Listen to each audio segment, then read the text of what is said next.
नमस्कार, अपना प्यारा किचन में आप सभी का स्वागत है।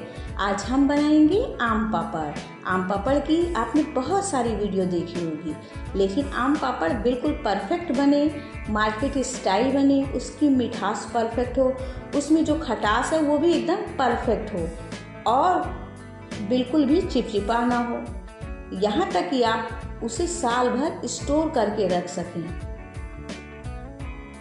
वो भी बिना किसी झंझट के। तो आज जो हम आम पापड़ बना रहे हैं वो बहुत ही आसान रेसिपी है। साथ ही कुछ टिप्स भी शेयर करूंगी जिससे आपका भी आम पापड़ एकदम परफेक्ट बने। आम पापड़ बनाने के लिए हमने 2 आम लिए हैं। आम को मैंने अच्छी तरह से धो लिया था, क्योंकि जब आम छील देंगे उसके बाद आम को धोएंगे नहीं। अब हम आम का छिलका उतारेंगे। आम पापड़ बनाने के लिए आप कोई भी आम ले सकते हैं, चाहे वो दशहरी हो, तोतापरी हो और बदामा हो, कोई भी आम ले सकते हैं। मतलब जो आम खट्टा हो, जिसको आप नहीं खाना चाहते, आप उसका आम पापड़ आसानी से बना सकते हैं। वैसे तो आम पापड़ के लिए जो हमें आम चाहिए होता है वो थोड़ा सा खट्टा होना चाहिए और थोड़ा सा मीठा होना चाहिए। देखिए आम अच्छी तरह से छिल गए हैं। अब मैं इनको पीसेस में कट कर लूंगी इस तरह से। अब एक ग्राइंडिंग जार लेंगे, उसमें ये कटे हुए पीसेस आम के इसमें डाल दूंगी। खास बात ये कि आम ग्राइंड करते समय एक बूंद भी पानी का हमें नहीं डालना है।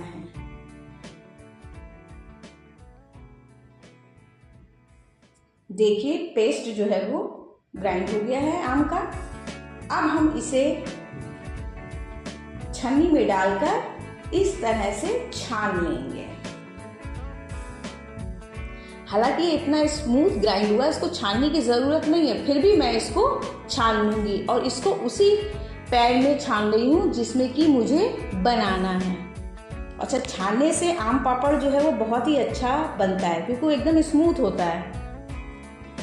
आप इसी तरह से दूसरे बैच को भी ग्राइंड कर लेंगे और छान लेंगे।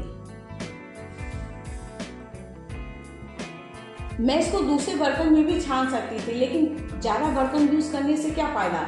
जब मैं इसको इसी में ही बनाऊंगी तो मैं डायरेक्ट इसी पैन में ही इसको छान लूंगी।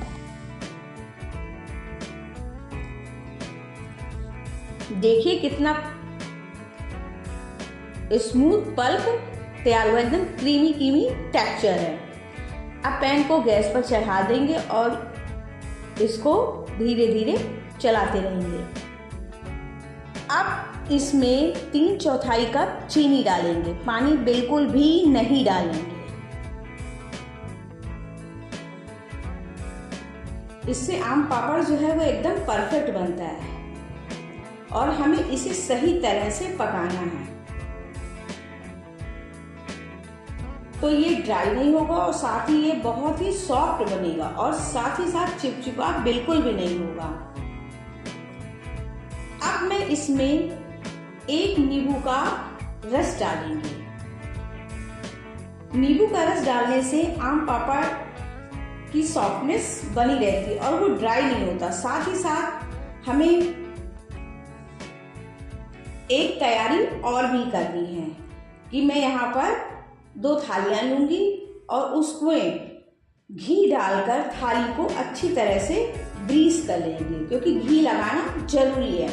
मार्केट वाले घी जरूर लगाते, घी लगाने से जो आम पापड़ है बड़ी आसानी से थाली को छोड़ देता है और निकल आता है। अगर आप घी नहीं लगाएंगे तो रिजल्ट अच्छा नहीं आएगा, जैसे कि बाजार के आम पापड़ में होता है। आम पापड़ ऐसा होना चाहिए कि उसका कलर भी एकदम परफेक्ट होना चाहिए और दांत में भी ना चिपके और पका भी एकदम सही होना चाहिए। और देखिए ये आम पापड़ पकना शुरू हो गया है और इसमें छींटे भी आने लगे हैं।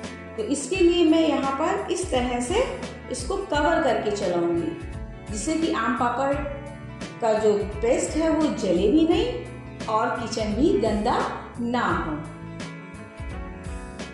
देखिए करीब करीब ये आम पापड़ का पेस्ट जो है वो तैयार हो गया है। अब हमें कैसे पता चलेगा कि आम पापड़ को कितना पकाना है और कितना पका है कि नहीं, और कितने टाइम तक हमें इसे पकाते रहना है। तो 10 से 12 मिनट जब हो जाए तब आप इसे इस तरह से हाथ में लेकर देखें। अगर एक तार बन रही है तो आपका आम पापड़ बिल्कुल तैयार है।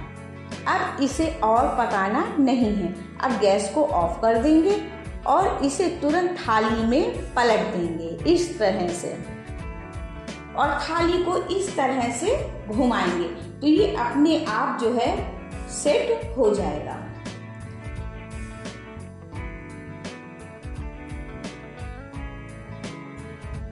देखिए थाली में सेट हो गया है। अब हम दूसरा पापड़ बना लेते हैं, थोड़ा सा खट्टा चटपटा। तो इसके लिए मैं यहाँ पर कुछ मसाले ऐड कर रही हूँ। 1/4 चम्मच जीरा पाउडर, 1/4 चम्मच काला नमक, 1/4 चम्मच चाट मसाला। इन सारे मसालों को मैं इसमें डालकर मिक्स कर दूँ। इसके अलावा आप जो भी मसाला इसमें ऐड करना चाहें वो कर सकते हैं।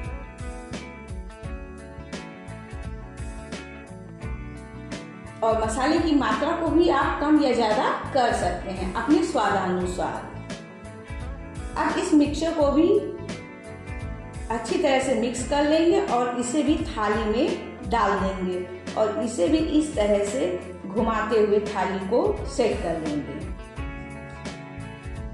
आम पापड़ ना तो बहुत ज़्यादा मोटा होना चाहिए और ना ही बहुत ज़्यादा पतला होना चाहिए, क्योंकि अगर आपने बहुत ज़्यादा पतला बना दिया तो निकालने में वो टूटने लगेगा, और बहुत ज़्यादा मोटा कर दिया तो वो अच्छा नहीं लगता देखने में। इसलिए एकदम बराबर होना चाहिए।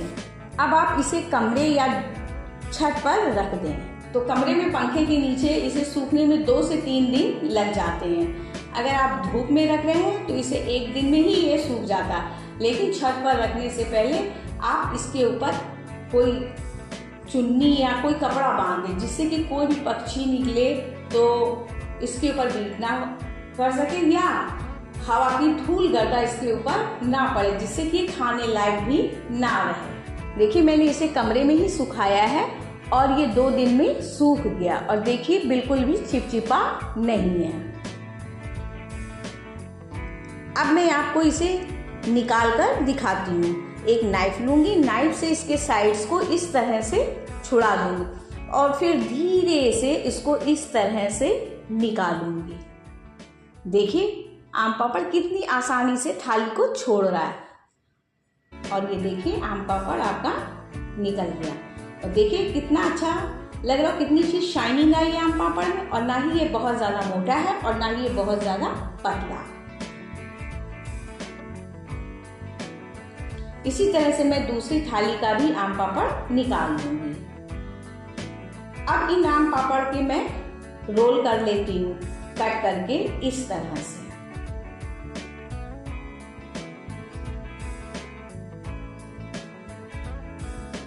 देखिए इसके सारे रोल तैयार हो गए।